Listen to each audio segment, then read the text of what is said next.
Du kender den godt. Den klassiske oplevelsesguide. Den bliver flittigt brugt af vores turister, som besøger vores område fra nær og fjern.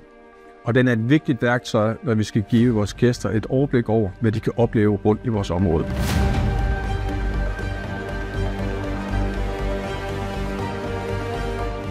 Den fungerer godt, men der er et problem. Den er for statisk. Vi skraber kun overfladen. Derfor har vi i år gentænkt vores oplevelsesguide og lavet et oplevelsesmagasin, proppet med artikler, lokale tips og insideranbefaling. Og så har vi bygget en ekstra dimension på, for magasinet findes også i en digital udgave. Når du deler magasinet digitalt med dine gæster, teaser du dem ikke bare med de unikke oplevelser, der venter, du giver dem et smugkig ind i hele vores område.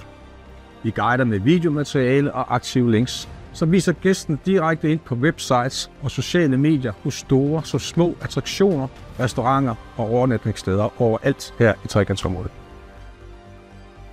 Vi håber meget, at du vil bruge den digitale version af magasinet også. Det hjælper ikke kun gæsterne, men også dine kollegaer i lokalområdet, som også får glæde af de mange turister. Sådan er vi fælles om at skabe en ekstra forbindelse til både internationale og lokale besøg. Kun sammen kan vi vise vores gæster, hvad de kan glæde sig til her i trekantsområdet.